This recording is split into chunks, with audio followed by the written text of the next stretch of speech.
Halo anak-anak iKids, selamat pagi. Pasti semuanya masih libur sekolah ya. Apa kabarnya kalian hari ini? Semuanya pasti sehat-sehat ya. Nah, kita awali pagi ini dengan kita membaca firman Tuhan. Firman Tuhan pagi ini kita baca sama-sama di dalam Mazmur pasal 77 ayat 1 sampai 15. Untuk pemimpin biduan menurut Yedutun Mazmur Asaf, aku berseru-seru dengan nyaring kepada Allah. Dengan nyaring kepada Allah supaya ia mendengarkan aku. Pada hari kesusahanku aku mencari Tuhan. Malam-malam tanganku terulur dan tidak menjadi lesu. Jiwaku enggan dihiburkan. Apabila aku mengingat Allah, maka aku mengerang. Apabila aku merenung, makin lemah lesulah semangatku. Engkau membuat mataku tetap terbuka. Aku gelisah sehingga tidak dapat berkata-kata. Aku memikir-mikirkan hari-hari zaman purbakala, tahun-tahun zaman dahulu aku ingat. Aku sebut-sebut pada waktu malam dalam hatiku, aku merenung dan rohku mencari-cari. Untuk selamanyakah Tuhan menolak dan tidak kembali bermurah hati lagi? Sudah lenyapkah untuk seterusnya kasih setianya? Telah berakhirkah janji itu berlaku turun-temurun? Sudah lupakah Allah menaruh kasihan dan ditutupnyakah rahmatnya karena murkanya? Maka kataku, inilah yang menikam hatiku, bahwa tangan kanan yang maha tinggi berubah. Aku hendak mengingat perbuatan-perbuatan Tuhan. Ya, aku hendak mengingat keajaiban-keajaiban-Mu dari zaman purbakala. Aku hendak menyebut-nyebut segala pekerjaan-Mu dan merenungkan perbuatan-perbuatan-Mu. Ya Allah, jalan-Mu adalah kudus. Allah manakah yang begitu besar seperti Allah kami? Engkaulah Allah yang melakukan keajaiban. Engkau telah menyatakan kuasa-Mu di antara bangsa-bangsa. Dan kita sama-sama baca di dalam Amsal pasal 18 ayat yang ke-20 dan 21. Perut orang dikenyangkan oleh hasil mulutnya. Ia dikenyangkan oleh hasil bibirnya. Hidup dan mati dikuasai lidah. Siapa suka menggemakannya akan memakan buahnya.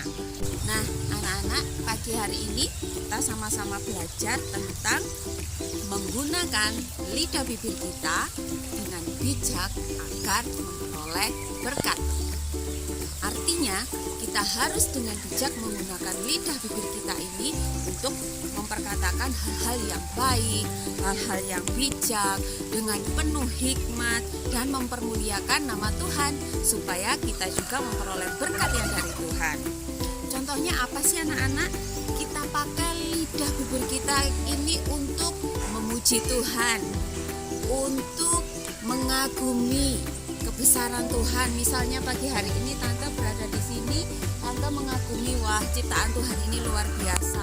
Ada udara yang segar, udara yang kita hirup pagi hari ini luar biasa. Itu semua adalah berkat dari Tuhan. Nah, kita pakai lidah bibir kita untuk menyatakan kebesaran Tuhan, untuk memuji Tuhan, dan nama Tuhan boleh dipermuliakan melalui lidah bibir kita. Contoh yang lain apa? Misalkan pada waktu anak-anak mengikuti ibadah Zoom, anak-anak memuji Tuhan dengan sungguh-sungguh, menggunakan lidah bibir anak-anak untuk memuji Tuhan, untuk membesarkan nama Tuhan, dan anak-anak juga bisa menjadi saksi dengan memakai lidah bibir anak-anak. Misalkan memperkatakan yang baik. Contohnya, kalau misalkan papa mama mau berangkat kerja, papa mama semangat ya kerjanya hari ini, Tuhan Yesus memberkati. Contohnya seperti itu. Kalau misalkan ada kakak atau adik yang lagi marah-marah, kita pakai mulut lidah bibir kita untuk mengingatkan mereka. Misalkan, gak boleh marah ya, kita harus sabar. Jangan kita pakai lidah bibir kita ini untuk mengatakan hal-hal yang tidak baik. Misalkan kita pakai untuk marah-marah, kita pakai untuk mengatakan hal-hal yang tidak baik. Gak boleh ya anak-anak ya. Mulai hari ini kita mau belajar menggunakan lidah bibir kita untuk mempermuliakan nama Tuhan, supaya Tuhan juga mencurahkan berkatnya atas kita. Terus caranya gimana supaya kita bisa memakai lidah bibir kita dengan bijak? Caranya adalah anak-anak berdoa. Anak-anak minta Tuhan yang pimpin, Roh Kudus yang memimpin lidah bibir anak-anak untuk senantiasa dikuasai Roh Kudus, sehingga anak-anak memperkatakan hal-hal yang baik, hal-hal yang mempermuliakan nama Tuhan. Anda yakin dan percaya dengan demikian Tuhan pasti akan mencurahkan berkat-Nya dalam kehidupan anak-anak. Nah, oleh sebab itu, mulai sekarang kita sama-sama belajar ya, menggunakan lidah bibir kita dengan bijak untuk memperoleh berkat Tuhan. Demikian firman Tuhan hari ini. Anda yakin dan percaya kita pasti bisa melakukannya. Tuhan Yesus memberkati.